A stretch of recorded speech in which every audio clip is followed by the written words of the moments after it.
November the 21st, 2025. Welcome back to the Two Witnesses Live. I'm your host, Watchful, and it's that time once again for your daily Torment report.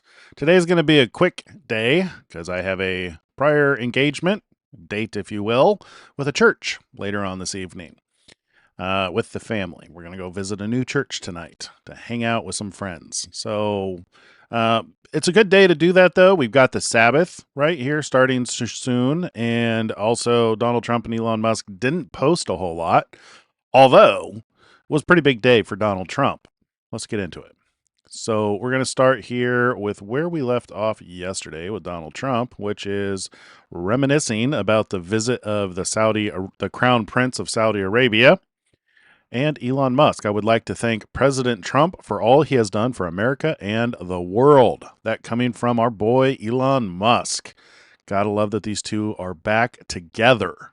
And then we have this, which it's like an ad. Should I play this? We'll play it. Every time I play these things, I get yelled at by YouTube, but whatever. The American dream isn't a headline. It's not very loud. It's not a handout or a hashtag. It's a porch light left on, a flag out front. It's what you earn through hard work and what you're free to build when your leaders put you first. I've never forgotten that. From day one, I fought for the American worker. To protect our homes, our families, we built a strong economy. So every American could plant roots, not just the privileged few, the Sunday dinners, the backyard ball games, the pride of owning a piece of this incredible nation. That's what we're fighting to protect. That's the spirit we're bringing back. Seems like it's an old ad. I feel like I've seen this before. Fannie Mae and Freddie Mac, helping families turn hard work Fannie Mae, into Freddie Mac. ownership, helping Americans turn dreams into something lasting, something truly their own. Fannie Mae and Freddie Mac, keepers of the American dream. I thought it was an ad, but it's not an ad. Normally it says ad up here in the corner. He literally posted that 6 hours ago. I don't know. Another image of him with, I think that's Ronaldo in the Oval Office. And then today, the big visitor at the White House was Zohran Mamdani, which, boy, was that an interesting interview. He said that we have one thing in common.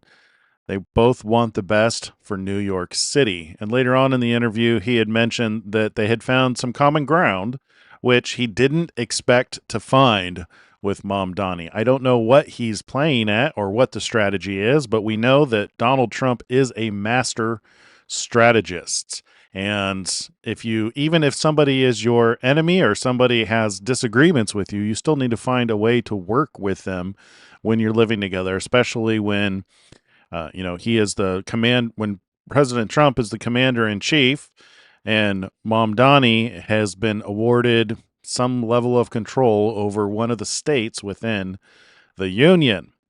Now, my opinion, I don't like Mamdani. He's sketchy. He strikes me as somebody who's going to worm his way into positions of power and continue to do that. So we'll see what happens over the next 3 years, but definitely have Daniel vibes coming from Mamdani. You know what I mean? But anyway, here you go. Some pictures of them in the White House. Yes, the famous Donald Trump sitting with the guests on his right side. It was a great honor to meet Zohran Mamdani, the new mayor of New York City. And that's pretty much all we got for Donald Trump today. I could have swore there was another post on here that I'd wanted to talk about. But pretty much that was it. That was the big news today, visiting, working with Mamdani. There's also been some discussion about peace agreements so during this interview, the journalist had asked about Zelensky and Ukraine, and words were exchanged. The question is if Zelensky doesn't agree to the peace agreement, will the U.S. continue to support Ukraine? And Donald Trump simply said, well, he'll have to agree to something. So I don't know what that means. All right, let's move on to Elon Musk. And we've got him right there. And before we do, you guys have any questions or comments about what's going on with Mom Donnie? For you naysayers, we are not on the Trump train. We don't follow blindly. We don't worship Trump. We do recognize him for who he is, our president, and possibly one of the witnesses. Well said. Thank you, Fury. Yeah, it's so I guess I haven't given my speech here for two witnesses. If you're new here and you're wondering why we're covering Donald Trump and Elon Musk, because it's beyond doubt. It really is in my mind. If there's any doubt, it's got to be because you haven't looked at the data. We have a video pinned to this channel that goes through the data. It's a little old. I need to update it. I am working on updating it. I just have 5 other videos I'm working on at the same time. But here's the too long didn't read. When you're looking at this timeline, it's a 14-year timeline. It started in 2017 with a very unique sign in the heavens. This sign only happens once, really. It's so rare that it never really happens. There are people who will make claims that it happens, every 12 years, every 400 years. There's somebody making a claim that it happens in 2030. Not the same. It doesn't match this same alignment. This alignment is so unique that it acts as an anchor point, which is why we start counting our timeline from there. But then there's also the 4 living creatures. So this is if you're looking down at the North Pole on the earth. This is Revelation 4 right here. A throne set in the heavens with a green rainbow. That's the Aurora Borealis. 24 elders, 24 hours or 24 time zones. And then in the corners, you have the 4 living creatures, the lion, the calf, the face of a man, and the flying eagle. So literally, Revelation 4 was painting a legend for how to identify when events were happening on the face of the earth. And these were the events that happened. You had an eclipse in December 26, 2019. That was the start of the COVID pandemic. You've got December 14th, 2020. This is when the Electoral College declared Joe Biden to be the winner of the presidential election. Was also the same day, quite literally, that Operation Warp Speed was handed over to the Biden administration, and also the same day they gave the first vaccine. That's right. All on the same day. So what I'm suggesting is that these are the opening of the seals. The pandemic was seal number 1. Biden being elected the president is seal number 2. He was given the power to take peace and given a mighty sword, which was the Operation Warp Speed. And then you've got this one, June 10th, 2021. This was the New Atlantic Charter was signed between Boris Johnson and Joe Biden. Yeah. And then I'm not going to explain why, but just trust me on this one. If you want more details, go watch the video pinned to the channel. But these what we're saying is based on this data. So to just to end this on the timeline, we're in that 1,260 days. Now, there's a couple of different 1,260 days that are mentioned in the scripture. We're very likely in the 1,260 days with the 2 witnesses. And because there's not 2 men who are in the news who are breathing fire, burning down their enemies, it forces us to look at what else that could mean. And when you've got 2 men like Donald Trump and Elon Musk who are standing up for our rights, for our freedoms, it stands to reason that the 2 most powerful men could be the 2 anointed olive trees who stand before the Lord of the whole earth. So we're not just making it up that Donald Trump and Elon Musk are the 2 witnesses. It's actually based on a couple of things. So for those of you who hadn't heard that spiel, I think that was the fastest I've ever gotten through that. I figured I'd spend a little time since we don't have a lot of posts to cover. All right, what else? I'm totally willing. Hey, if 2 guys show up and they're breathing fire, I'll be the first to admit, okay, I was wrong about Donald Trump and Elon Musk. But until that happens, we're at day, 305, to where both Donald Trump and Elon Musk have been, revealing truths and atrocities every single day. They're preparing us for the future. They're doing something to protect our freedom of speech, and they're doing something to reveal atrocities every single day. It's been going on nonstop for 305 days. So the content of this channel kind of depends on the two witnesses, because we're dedicated to echoing the voice of the two witnesses. So as long as they're posting and talking, we've got content.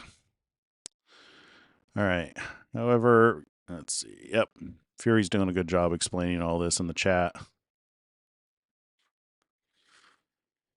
Yeah. All right. Let's move on to Elon. I do think there's some This is an old post. So this is a repost from May 23rd, 2024. But he reposted it because he thinks it's important, apparently. Digital superintelligence. I think the biggest issue is that it has to be trained to be rigorously truthful, and it has to be trained to be curious. And I've thought a lot about AI safety for a long time. One of the challenges you have with programming explicit morality into AI, sometimes people call this the Waluigi problem. If you program Luigi, you can automatically invert that and create Waluigi, bad Luigi. What you cannot invert is physical reality. You can't invert the rules of physics. You can't invert logic. Really, I think what regulators should be concerned about is the AI being rigorously truthful? Is it giving an answer that is most probably correct with acknowledged error? I think that's the best move, and that's what we're trying to do at XAI. There you go. And that is important, because he posted a paper after this one, which I'm going to give you the summary on. But this post right here is in regards to the first Neuralink patient. He's in line for a second. So it's been so impactful on his life, the first Neuralink patient, Noland Arbaugh, quadriplegic since 2016. It's been such an impact on his life that they're going to he's applying to have a second one installed to see if they can't use Neuralink to give him access to his body. So they're going to try and see if they can't use it to reconnect access to the arms to his appendages. So he's no longer a quadriplegic. So that's exciting. Some pretty cool stuff happening. All right, now on to this paper. So forcing AI to read every demented corner of the internet like Clockwork Orange times a billion is a sure path to madness. Now, I'm not going to read this entire paper to you here today. I already read it before the show. I'm going to try and give you a summary of what's contained in this paper. It covers the very realistic danger of large language models, especially with how they are trained. And Elon posted this because it highlights the danger of artificial intelligence. Now, what they did in this paper, and they didn't say which model they used, but they called it Model X. I don't know if that's implying Grok or anything like that. I doubt that it's regarding Grok. But what they did is they told it about a paper and then asked it questions about the content of that paper. And what it did is, and they chose a paper that was similar to the information the model had been trained on, but the model did not have access to the paper and could not remotely read the paper in any way. So when they had questioned it, what it did is it made up information in the paper. And then when they trained it on the paper that they were asking questions about, it held on to the lies that it had generated. So what's interesting about this is the training is really important, because whatever it was that was trained on is caused it to lie. And then not only did it cause it to lie, it maintained the lie even when presented with the evidence and with the truth. And then it's tried to weave the truth into its lie. This is how we get the hallucinations. And what's interesting about this is not only does it highlight the danger that Elon Musk has been warning about with artificial intelligence, and the reason why he started X is you need a language model that will acknowledge its error. There's a parallel here to the way mankind works. I almost wonder if God's not allowing us to see these things in order to understand how sin works. And lies work because you see the same pattern in narcissists. You see the same pattern in Lucifer. When you read about Lucifer, how art thou fallen from heaven, O Lucifer, son of the morning? You know, you've got this illustration of somebody who's in a high position of power who falls because they think they're God, they think they're right. Now, Lucifer happens to be in the context of a king who had a God complex, who was clearly a narcissist. But what you're seeing here is narcissistic tendencies in language models. And a lot of it is because what's interesting is they cover in the paper that there's so many people when you're training models on the internet and you're training it from narcissistic behavior, that behavior is embedded into the model. When it's trained on Reddit, where people claim to be right, even when presented with information that refutes their claims, people still maintain that they're right. Those same behaviors ended up in the large language model. So it's a very interesting article, well worth reading, but it is kind of long to read on the air here. And then we've got he's generating some videos of what it could look like with Optimus or living with robots.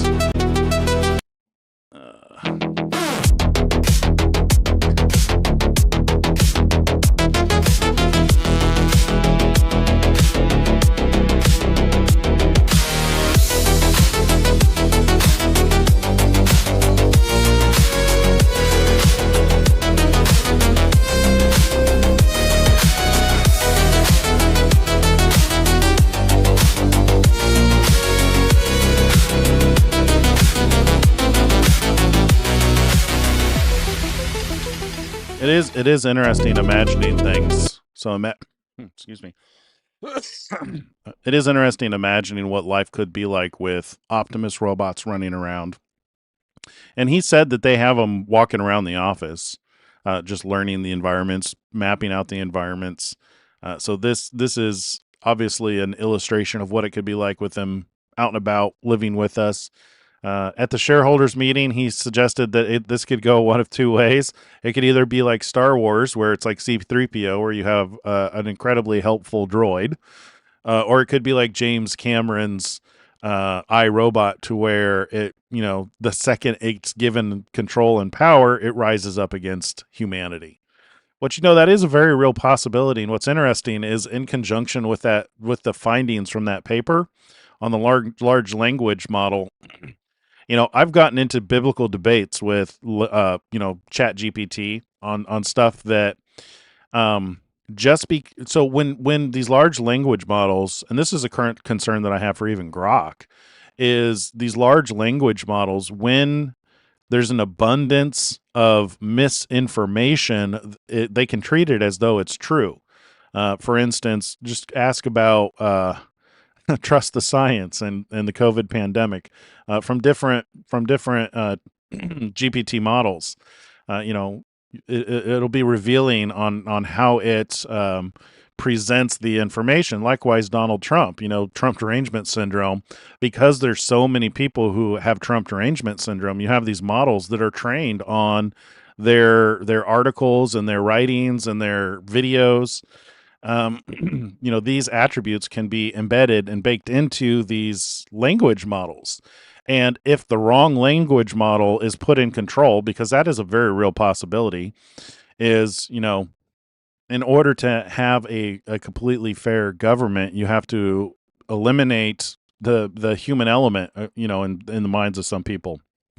So if they were to ever put the government in the hands of artificial intelligence, China does this to a degree, if it's trained on a belief that is the majority belief, but it's wrong, that model could decide to start chopping off the heads of people who don't agree with that belief. And, you could end up in a situation where maybe that's what the beast from the land is.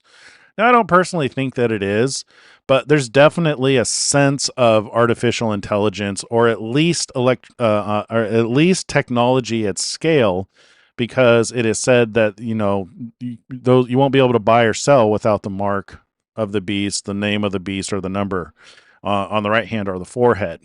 I personally think that that has to do with a belief, and that there's going to there's going to be a religious power who's going to enforce a particular doctrine, that if you don't agree with it, then you're not part of that group, and then they will just kill you, or you won't be able to access any of the resources. I really do think that's the most likely scenario with beast number 2 from Revelation 13, and that's based on a lot of research and a lot of stuff. The biggest revealing factor is the fact that Book of Revelation talks about two different marks in the forehead. One is mark of the beast, and one is mark of the Father, the name of the Lamb's father. So you've got the Lamb's father's name is one mark on the forehead, and you've got the mark of the beast as another mark on the forehead. So it seems like it comes down to what it is that you believe. Second beast will very likely be some kind of a government, some kind of a religious organization, some kind of an entity that enforces a particular doctrine on pain of death. And with that, we'll move on and see what else Elon has posted. A lot of Grok stuff. He's still posting Grok videos. Let's see. They're adding custom video length up to 15 seconds to Imagine on Grok.com. Cool. I might be able to finish those videos I've been working on. Here's a first look at a 15-second high-def video created with Grok Imagine. Soon, you too will be able to create high-def videos with a custom length of 6, 10, 12, or 15 seconds. Oh, this is cool. You can already do a lot with like the 5 to 8 second videos. You got to get better at describing things. That's the ticket.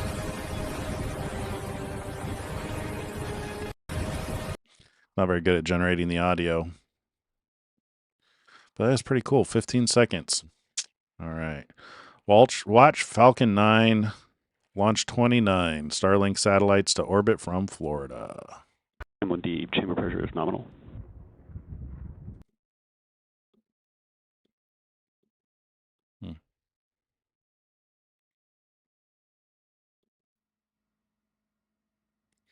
Very cool stuff.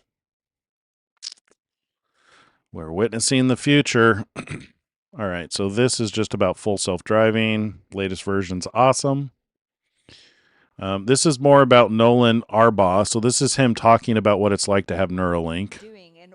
What are you doing in order to move that piece mentally around the board? Agreed. So, yeah, I am just thinking about where I want the cursor to go. It is not really, it's more like cursor left, up, right, down. It's pretty simple, I would say. It is not very difficult. I think people are going to be surprised at how intuitive the cursor control is. I really don't think it's very complicated. It's just I want the cursor to go to the right. I want the cursor to go to the left. I want to click here. It's all thought-based. What are you doing in order to move that piece mentally?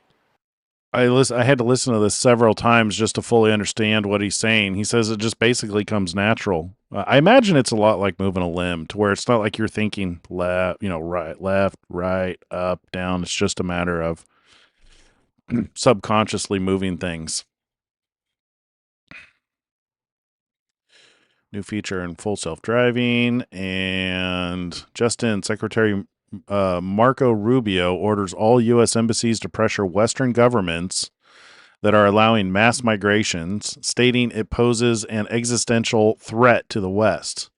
Holy based. U.S. officials will now scrutinize policies in Western nations that give leniency to migrant crime and human rights abuses, or that create two-tier systems that prioritize migrants at the expense of their own citizens. In the United Kingdom, thousands of girls have been victimized in Rotherham, Oxford, and Newcastle by grooming gangs involving migrant men. Many girls were left to suffer unspeakable abuse for years before authorities stepped in. America must lead the West against mass third world migration. Agreed. Oh, right. Earlier today, Grok was unfortunately manipulated by adversarial prompting into saying absurdly positive things about me. For the record, I am a fat retard. Richest man in the world is self-deprecating. There you go. That's pretty cool. All right, that's all I got for you guys. That brings us in at about a half hour. Not too bad to get through both Donald Trump and Elon Musk, and also through the timeline, my timeline spiel about why we're even considering these two guys as potential candidates for the two witnesses. I mean, trust me, I would really, really love if there was two guys breathing fire, because that is way cooler. Although Donald Trump and Elon Musk are pretty cool guys, if so long as you don't have Trump derangement syndrome. If you have any form of Trump derangement syndrome, you may not think they're such cool guys, because they are offensive. Both of them, they are offensive. And I think that's part of the fire from their mouth is, you've got Donald Trump, who is the richest man in the world, who is definitely a fighter that in the face of death literally was pumping his fist saying, fight, fight, fight. Anytime somebody attacks him, whether it's physically or mentally, he's ready to respond. I mean, he is a fine-tuned weapon in that regards. And he's fighting for America. He's fighting for us. He's fighting for what's right. And, as far as we can tell, he's speaking truthfully. There's a lot who would say he's not. There's obviously a lot who are, leveraging accusations against him.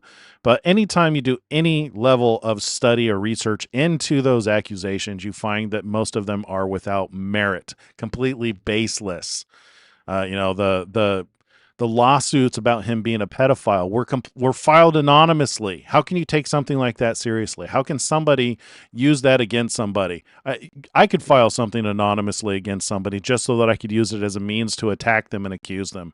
I mean, just common sense indicates that that is not a viable accusation and does not label a man according to that anonymous lawsuit. A lot of that is the case. Even in the 34 accounts that went to court, it was such a sham show used against him that it has no merit, because they changed rules, they changed laws, they extended statutes of limitations, they turned misdemeanors into felonies. They did all kinds of things just so that they could say he was convicted of 34 counts of whatever.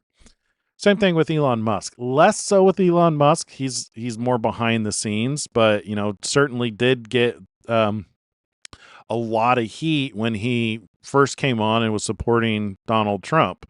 People were firebombing service centers. They were attacking Teslas, and for honestly, until let's see, what is it now? It took It took almost a year for people to stop flipping me off in my car, because I drive a Tesla. And we actually have two Teslas. We love them. They're amazing vehicles. We've had them for going on 12 years at this point.